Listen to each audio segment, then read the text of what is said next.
सभी का मंगल हो। नमस्कार। मेरी इस विचार रूपी वीडियो को बहुत गंभीरता पूर्वक पट सुनकर और मनन चिंतन करिएगा और मनोवैज्ञानिक विश्लेषण है पूर्णतया और मेरा कटु अनुभव। वैसे तो सारे विचार कटु अनुभव पे या अनुभूतियों पे हैं, लेकिन फिर भी अर्थ का अनर्थ मत लीजिएगा, भावार्थ को समझिए। आज की हमेशा के लिए अपने बच्चों को कैसे समझाना है, कैसे उनको समझना, उस पर गौर करिए। दाम्पत्य जीवन को लेकर देखिए, दाम्पत्य जीवन के अंदर अगर हम ज़्यादा नहीं, मैं ज़्यादा गहराई से नहीं, मैं जितना मैं समझता हूँ, जितना मेरे को उतना ही बात कर रहा हूँ। 3 पार्ट कर लीजिए। एक तो बाहरी व्यवहार पति पत्नी का, कमरे से बाहर बोल लीजिए देसी भाषा में। दूसरा, उनका आपस में विचार रूपी श्रृंगार रस से संबंधित, ठीक है ना, उनके अंदर कितना एक दूसरे को रिझाने की क्या कहते हैं प्रक्रिया, जो भी कुछ है। और उस श्रृंगार रस का एक छोटा सा पार्ट होता है, वो है शारीरिक संबंध। तो शारीरिक संबंध को छोड़ दो, ठीक है ना, वो तो चलो ठीक है, एक आखिरी प्रक्रिया होती है जैसे बच्चे। बाहरी जो व्यवहार है उसके अंदर क्या होता है, दाम्पत्य जीवन में बच्चों का, बेटे बहू की बात कर रहा हूँ मैं, उसके अंदर सबसे बड़ी चीज़ ये रहती है, हालांकि बेटी जवाई पे भी लागू होता है, लेकिन वो बेटी को ही समझा सकते, जवाई को तो नहीं ज़्यादा समझा सकते ना। तो बेटे बहू का, तो बेटे बहू के अंदर क्या है, बाहरी व्यवहार में चलो कोई छोटी मोटी बात है, हर माँ बाप अपने बच्चों के लिए अच्छा देखते हुए समझाता है, करता है, बात रखता है, बहू को भी बेटे कोई ना कोई बात, मतलब वो तक तो ठीक है। मैं जिस चीज़ पे आ रहा हूँ उसको बोलते श्रृंगार रस। और श्रृंगार रस के अंदर बहुत सारी बातें होती हैं, ठीक है ना। 3 पॉइंट में बस एक ही पॉइंट पकड़ के चल रहा हूँ। श्रृंगार रस के अंदर सबसे ज़्यादा रोल जो होता है बच्चे को, आपस में पति पत्नी तो बनी गए, उनका तो है ही है, उसके अलावा हम माता पिता का, बड़े बुजुर्ग का, जो समझदार है, जो अच्छे ढंग से किसी बात को भांप कर बच्चों के अंदर किसी में भी कोई खिन्नता दिख रही है, खिचलाहट दिख रही है, चिड़चिड़ापन दिख रहा है, या उदासी दिख रही है, चुपचाप अनमना सा दिख रहा है, या दिख रही है, कुछ भी बोल लीजिए, स्त्री पुरुष दोनों की बात हो रही, पति पत्नी की, तो उस नौजवान दंपति में जिसके साथ भी समझाया जा सके, भाप कर उसको समझना। अब कैसे उसके अंदर कैसी कैसी बातें रहती हैं, मैं आपको फिर कहना, मैं जितना भी बात बता रहा हूँ उसको बहुत गहराई से लीजिए। श्रृंगार रस में अपने क्या कहते हैं वो अच्छे से समझे। देखो बेटा, इस आपको एक दूसरे को कैसे रिझाना है ये समझिए आप, ठीक है ना। आपको एक दूसरे को रिझाने के लिए आप, अरे भाई आप पति पत्नी हो, आप रोमांटिक बातें करें, आप क्या कहते हैं कैसी, अच्छा फिर ध्यान देना, ये केवल 25 साल के नौजवान, मतलब नौजवान बच्चे 24-25 साल में शादी हो ही जाती है, कहने करती है, तो ये आप जो 24-25 साल से लेकर ये क्या कहते हैं 45 साल तक के है, 20 साल के अंदर अंदर, लेकिन हम क्या कहते हैं 21 से लेके 40 साल तक तो ले ही सकते हैं, क्योंकि 21 साल की उम्र है शादी की निर्धारित। तो 21 साल से लेके, हालांकि 21 साल में कोई शादी नहीं करता, तो वही 24-25 साल से 40 साल की उम्र तक तो बिल्कुल सटीक बैठता है कि हम एक दूसरे को रिझाने के लिए हम श्रृंगार रस का भरपूर प्रयोग करें। कैसे रिझाएं, बस ये भाव हमारे पैदा होते रहने चाहिए, हम चाहे कितने व्यस्त हों। इस चीज़ पे गौर करिए। मैं बार बार एक एक चीज़ को बहुत अच्छे ढंग से बोलूँ ताकि आपको किसी प्रकार की गफलत ना बने। आपको अपने शरीर के प्रत्येक अंग की सफाई पर बहुत अधिक ध्यान देना है।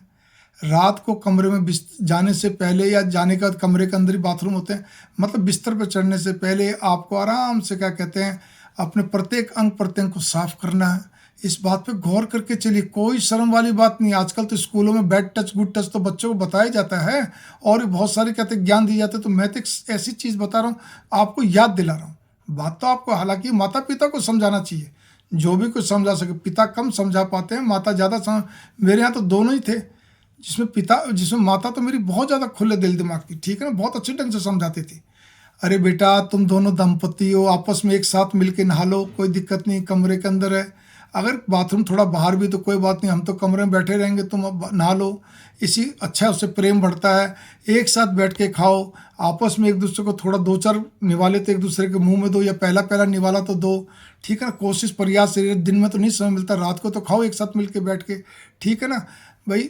अगर फिर वही वाली बात है, परिवार में कुछ ज़्यादा ऐसा है भी, थोड़ी सी वो है पर्दा वर्दा या कुछ भी समझ लीजिए, तो कोई नहीं, अपने कमरे में बैठ के खा लो, दोनों मिलजुल के खा लो, ठीक है ना। इसी प्रकार से शरीर के प्रत्येक अंग प्रत्यंग की सफाई रखो, चाहे जननांग हो, चाहे आपके पाँव के ये क्या कहते हैं तलवे हो, तलवे भी गंदे नहीं होने चाहिए, नाखून भी गंदे नहीं होने चाहिए, ठीक है ना। हाथ पाँव के नाखून सब काट के साफ सुथरे रखो। लेडीज़ की चीज़ अलग होती है, वो अपनी सफाई भी रखती है, नाखून अगर लंबे भी रखे वो तो उसके है, लेकिन पुरुष को तो विशेष ध्यान देना है नाखूनों को लेकर, इसी प्रकार से आपकी गर्दन पूरी तरह साफ होनी चाहिए, कान का पिछला हिस्सा साफ होना चाहिए, कान के यहाँ भी कोई मैल नहीं। फिर ध्यान देना, कान के अंदर उंगली डाल के सीख डाल के मैल निकालने के लिए नहीं कह रहा, वो भारी भारी जो मैल होते हैं जो अपने तौलिए से पोंछ लेते हैं, वो नहीं होना चाहिए। पीछे की तरफ भी नहीं होना चाहिए, पीछे की तरफ वो जम जाते हैं डैंड्रफ से, ठीक है ना। गर्दन अच्छी तरह साफ होनी चाहिए हमेशा। चलो सर्दी के दिन है, सुबह अपने अच्छी तरह साफ कर लिए, नहा धो के, रात को नहीं कर पाए लेकिन साफ तो रहेगी ना, लेकिन रात को थोड़ा पहुँच सकते हैं अपने, ठीक है ना। अपनी बगल तो इतनी साफ रखो, उस पर पाउडर डालो, जो भी कुछ करो, थोड़ा इत्र फुलेर लगाओ, थोड़ा अरे भाई वातावरण महका महका रहे। रात को दूसरे कपड़े पहन के सो, जिससे बदबू नहीं आए, गंध नहीं आए, दुर्गंध नहीं आए। आप जो भी आप क्या कहते हैं, जुराबे, मोजे, सॉक्स जो बोल लो, डेली प्रतिदिन चेंज होने चाहिए, ठीक है ना। सर्दी में तो 4-5 रखिए एक्स्ट्रा ताकि नहीं सूखे तेगा था, लेकिन दोबारा जुराबों को मत पहनिए, मैं फिर कहने जाकर बदबू हो जाती है। वो जूतों का प्रयोग मत करो जिससे बदबू बनती है, ठीक है ना, दुर्गंध बनती, सीधी सी बात ही है, ठीक है। कमरे के अपने बेडरूम के अंदर जूते चप्पल नहीं खोलने चाहिए। वैसे भी घर के अंदर जूते चप्पल बाहर के बाहर रहे, अंदर दूसरी स्लीपर रहे, कायदा तो यही है। आपके मतलब हर चीज़ चमकदार होनी चाहिए, अपना अच्छी तरह बाल बोल बा के, चेहरा वेरा चमका के, बढ़िया सुगंधित रहो। आप सोचिए इस बात को लेकर, ताकि आप जहाँ भी कहीं जाएँ तो वो तो अलग चीज़, लेकिन अभी तो मैं आपके घर की बात कर रहा हूँ। उसके अलावा भी बातों के अंदर चुलबुलाहट हो, हाथों के अंदर भी चुलबुलाहट हो, थोड़ी बहुत चुलबुला, अगर बाय बात करते करते आपने एक दूसरे गाल भी खींच दिए, थोड़ा बीच बीच में थपथपाते रहे, थोड़ा थपकी सी लगा दी, थोड़ा सा सहला दिया, क्या फ़र्क पड़ता है, आप पति पत्नी तो हो। अरे भैया आपको ये रोज़ कर लेना चाहिए, थोड़ा बहुत बातों में कर रहे हो, चाहे आप ड्राइंग रूम बैठो के, बट ठीक है, मैंने मान लिया मर्यादा के तहत रहते भी और ना हो, ठीक है। क्या बात है, अच्छी तरह बातें करो, रिझाने का प्रयत्न करो, एक दूसरे की रुचियों में रुचि लो। कई बार तुम कोई खाने पीने चीज, नहीं मुझे नहीं भाती, मैं नहीं खाता बिल्कुल, अरे भाई उसने कहा ना, तुम्हारी पत्नी ने कहा ना, या तुम्हारे पति ने कहा, एक थोड़ा चख तो लो। फिर कहना मैं ज़्यादा नहीं खा पाऊंगा या ज़्यादा नहीं खा पाऊंगा, बस इतना ही बहुत है मेरे को, ठीक है ना। लेकिन अगर उसको वो चीज़ बहुत प्रिय है तो कोशिश करो कि आप, जिनमें से किसी एक को प्रिय है, कोशिश करो कि आप भी उसके अनुरूप ढलो। बहुत सारी चीज़ें होती हैं भाई, हमें ढलना पड़ता है।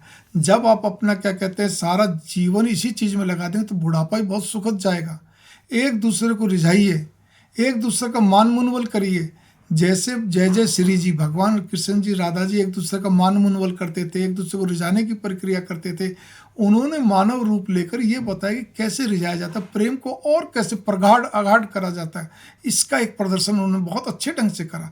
वो तो भगवान जी, मैं उनका मुकाबला नहीं कर, लेकिन उन्होंने बताया हर चीज़ के अंदर, उन्होंने बहुत सारी चीज़ें बताई। तो फिलहाल हमारे दाम्पत्य जीवन में श्रृंगार रस पे बात करिए, ठीक है ना। अरे भाई आपके एरिया में फूल होते हैं, कुछ होते हैं, लिया हो एक फूल ले दो भाई, तो ये गजरा लगा लिया कर, तो ये फूल लगा लिया कर, अच्छा लगता है मुझे, ठीक है। वो ऑफिस में जाए, देखो साउथ वगैरह में तो लोग गजरा लगा के भी ऑफिस में जाते हैं, फूल लगा के भी जाते हैं, कोई दिक्कत वाली बात नहीं, माथे पे भस्म भी लगा लेते हैं, ठीक है ना, कोई दिक्कत नहीं है। अब आप उत्तर भारत में, तो उत्तर भारत में सिस्टम थोड़ा कम नहीं है बिल्कुल, लेकिन फिर भी दक्षिण भारतीय यहाँ भी शर्म नहीं करते, शर्म की बात भी नहीं है, धर्म का कार्य है, फूल लगाने का, श्रृंगार रस का कार्य है, इसमें क्या दिक्कत है। मतलब हम लोग शर्म करते हैं, कहने करते संकोच। तो भाव ये है, एक दूसरे को रिझाने के लिए, एक दूसरे का मान मनवल करने के लिए, एक दूसरे की रुचियों के प्रति समर्पित होने का प्रयास करते हुए, एक दूसरे के साथ चुलबुलाहट, हाथों से भी चुलबुलाहट, क्या कहते हैं, बातों से भी चुलबुलाहट, शब्दों से चुलबुलाहट, अंदाज से चुलबुलाहट। अब तो फ़ोन सबका स्मार्टफोन है, बीच बीच में एक आध बार नॉर्मल फ़ोन कर लिया, थोड़ा मौका लगा तो वीडियो कॉल भी 1 मिनट के लिए कर ली, 30 सेकंड के लिए, चेहरा बस देखने का मन कर रहा था, पत्नी ने कह दिया, कहीं पति ने कह दिया, अच्छा लगता है, बढ़िया लगता है, आपके अंदर होना चाहिए, ठीक है ना। आप ऑफिस की बात घर में नहीं करो, घर की बात ऑफिस में नहीं, ठीक है। दुकान ऑफिस कुछ भी बोलो, घर में नहीं, घर की बात वहाँ नहीं।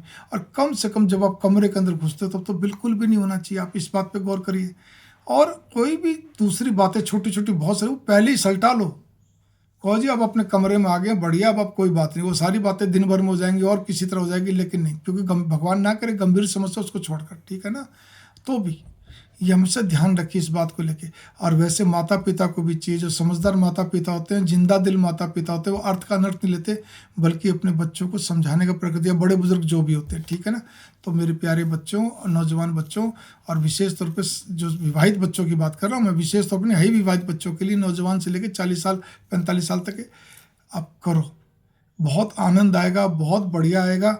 और याद रखो, वहम और शक का, और क्या कहते हैं, सनक का, किसी प्रकार का भी कोई स्थान नहीं। वहम अलग होता है, शक अलग होता है, और सनक अलग होती है। तीनों शब्द के भावार्थ भी अलग कर रहे हैं।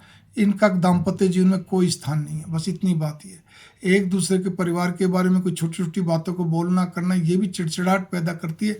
जब भी बात करो कुछ तो, अरे दुनिया में बहुत सारे टॉपिक हैं भाई विश्व भर के, लेकिन किसी प्रकार से भी दाम्पत्य जीवन के अंदर जिस समय आप प्रेम पूर्वक बैठे हो, कहीं भी हो और टहल रहे हो, टहलने का प्रोग्राम, माँ बाप को प्रोत्साहित करना चाहिए, बेटा अब 9 बज गए, तू कमरे के अंदर जा, सीधी बात है, ठीक है ना। या तुम लोग थोड़ा घूमने टहलने चले जाओ, ये माँ बाप भी बैठा के रखते हो 10 साढ़े 10 तक, फिर वो जाता है, ठीक है।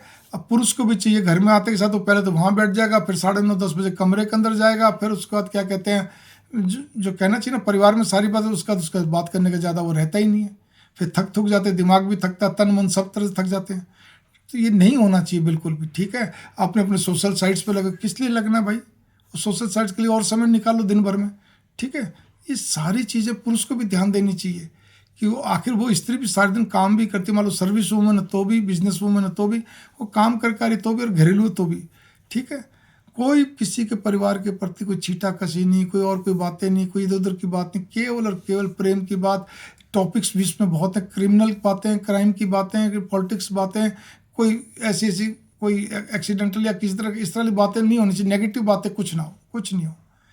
टॉपिक्स बहुत सारे हैं जो अच्छे लगते हैं, आपके कोई कलात्मक दृष्टिकोण हो उस पर, आप चाहे पेंटिंग हो, चाहे कोई फैशन डिजाइनिंग की बातें हो, कोई चीज़ पर रुचि हो, चाहे आपके कहते मतलब बढ़िया खाने पीने की कोई बातें हो, खाने पीने के अंदर कोई रुचि हो, कोई और कोई चीज़ की क्रिएटिविटी हो, बढ़िया चीज़ है, आपको अच्छा लगेगा, बढ़िया लगेगा। आप देखना आपका जीवन इतना बढ़िया हो जाएगा। मतलब मेरी इस बात को ना बहुत गंभीरता, बड़े सेंस में लीजिए।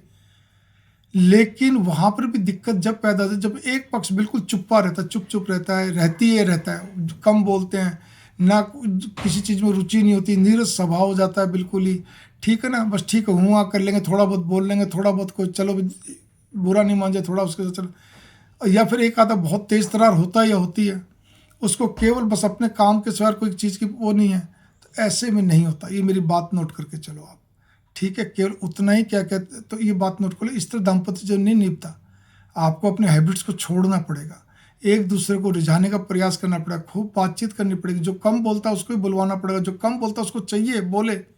और खासतौर पुरुष जब ऐसा करता है तो स्त्री के लिए बहुत तकलीफदायक काम हो जाता है, क्योंकि पुरुष तो एक टका से जवाब देता है, मैं तो ऐसा हूँ, ऐसा ही रहूँगा, तू देख ले। गलत चीज़, इससे दाम्पत्य जीवन नहीं निभता है, ठीक है। आप अपना घर आने के बाद भी अपने दोस्तों से मिलने जा रहे हो, या उसके पास ज़्यादा टाइम लगा रहे हो, या कहीं पर भी, या वैसे भी सोशल साइट्स में लगे, या फ़ोन पे लगे, जो भी कुछ हो, या परिवार के साथ ज़्यादा टाइम लगा रहे हो, अरे उस स्त्री का क्या कसूर हुआ, आपके भरोसे आई है, आप इस बात पे गौर करिए आप, ठीक है ना।